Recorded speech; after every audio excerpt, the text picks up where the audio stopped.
Oke, Bagaimana? tunggu dulu ya. Kita disclaimer dulu nih. Disclaimer tentang buku yang diterbitkan yang diciptakan oleh Aurelia.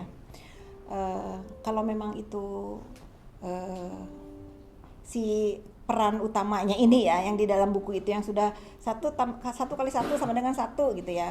Kalau memang kalau memang dia ya sangat disayangkan. Tapi kita harus praduga tak bersalah dulu nih. Kalau bukan dia ya kasihan juga. Tapi kalau misalnya saya melihat eh, apa namanya abuse terhadap anak di bawah umur lah ya. Kalau saya ngelihatnya abuse terhadap anak di bawah umur. Ya sebetulnya menurut saya banyak ya di Indonesia ini banyak seperti itu.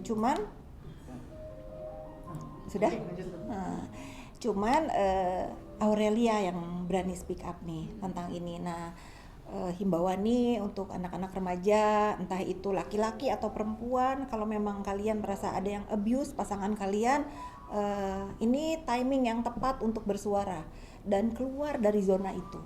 Ya, dan keluar lari dari zona ini karena luka batin anak remaja yang di abuse oleh orang dewasa ini nggak akan pernah sembuh, mungkin bisa sembuh tapi sedikit yang sembuh, jarang ya.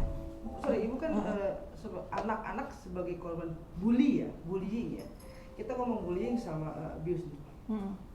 Sama parahnya gak sih? Dan sama trauma dan lukanya cukup panjang gak? Kalau bullying mungkin ya itu parah juga, itu kan terjadi di anak-anak saya juga. Saya harus ke psikiater, harus ke psikolog untuk ngobatin batinnya. Kalau yang terjadi di Aureli ini kan mengerikan ya. Bagaimana anak remaja masih 15 tahun kalau nggak salah sudah dalam kendali orang dewasa dan dia tidak berdaya. Nah ini sangat bahaya sekali. Untung nih Aurelia anaknya kuat ya, untung kuat. Mungkin kalau ada yang nggak kuat, entah apa yang akan terjadi di hidupnya kan. Ya bagus ini. Akhirnya nama Kaseto terbawa lagi. Beberapa tahun yang lalu Ibu Aurelia pernah mendatangi Kaseto, Ya. tapi tidak pernah digubris, bukan tidak pernah digubris, kurang digubris. Akhirnya Gitu ya. dibawa-bawa lagi Kaseto. Komnas HAM, Komnas Perempuan akhirnya angkat suara juga, dan akhirnya tadi dibahas juga di rapat DPR. Ini kan sebenarnya Aurelia ini bukan salah satu-satunya, masih banyak di luar sana. Ini sebagai ini juga nggak sih Bu, cambuk juga buat pemerintahan, buat Iya, pemerhati iya anak. betul. Ini saya setuju nih pertanyaannya. Bagaimana kita ini punya Komnas Perlindungan Anak, Komnas Perlindungan Perempuan gitu ya. Eh, Agar lebih aware ya terhadap laporan-laporan masyarakat gitu. Jangan aduh apa-apa dianggap remeh gitu ya. Itu saya setuju sih kalau misalnya ada berita ini ya. Mungkin Aurelia ini hanya salah satu orang yang terabaikan atas aduannya. Mungkin banyak Aurelia lain yang juga tidak didengar gitu. Nah, ini menjadi cambuk sih buat Komnas Perlindungan Anak dan Wanita. Bu, sebagai seorang ibu yang punya 2 anak perempuan, pernah menjadi korban bullying, dimana semua ada kerapuhan di hati, kalau harus pakai psikolog, agak lebih kontrolnya sih, takut akan hal ini, kerapuhan ini takut ke arah sana gitu. Iya, sebetulnya buat saya dan keluarga dan anak-anak saya ada selalu ada pelajaran yang bisa dipetik dari apapun yang terjadi di hidup kita. Pelajaran yang bisa dipetik dari kejadian saya dan keluarga terbuli ini ya lebih kuat mentalnya dan lebih hati-hati kalau akan akan melakukan kegiatan apapun baik di dunia maya ataupun di dunia nyata, karena kita tuh nggak tahu, apalagi anak saya kan yang satu tinggal di Kanada, yang satu bulan Februari ini insya Allah akan saya kirim ke Australia ya. Lebih kuat mentalnya. Dan kalau melihat apa yang terjadi di Aureli ini, saya sebagai ibu tentu selalu khawatir ya, kira-kira anak saya ini ketemu pasangannya gimana ya. Tapi zaman sekarang itu kan anak-anak itu harus kita temenin ya, sehingga tidak ada rahasia antara saya dan anak saya. Jadi lebih ke kalau misalnya anak saya berkenalan misalnya dengan teman pria, pasti dia cerita dulu nih ke saya, aku ketemu si ini, orangnya baik nggak, ini anak siapa, rumahnya di mana. Itu saya bagaimana saya sebagai seorang ibu ini, saya nggak mau anak saya lebih nyaman cerita sama temennya Itu saya nggak mau banget kalau saya melihat anak saya ini punya bestie gitu, selalu bercerita, saya nggak mau kalah sama dia, saya lebih pepet lagi anak saya lah bestie kamu gitu loh. Saya cemburu gitu, apa sih yang diceritain kok mami nggak didengerin, apa sih mami gitu, no I'm your best friend, iya of course gitu, aku selalu nomor satu,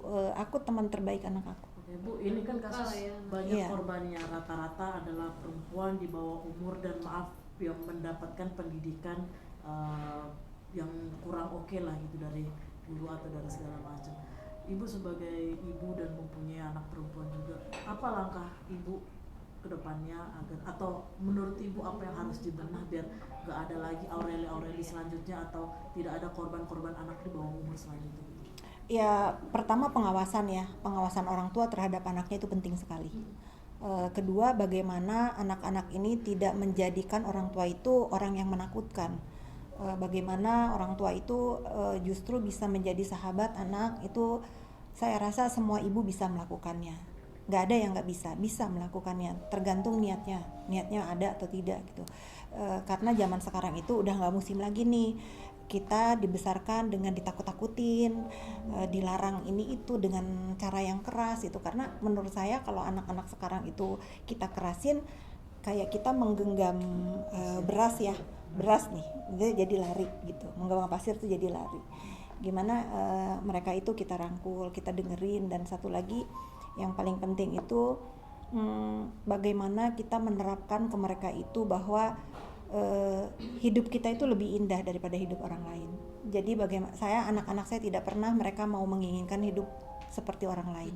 Mereka sangat bersyukur walaupun di atas langit katanya ada langit. Saya menerapkan hidup apa adanya ke anak-anak saya, hidup sesuai kemampuan kita. Nah itu yang harus kita tekankan ke anak-anak. Jangan memaksakan hal-hal yang kita tidak mampu. Untuk pelakunya sendiri itu, kan ini kejam ya gitu. Seberapa pantas sih mereka untuk dihukum?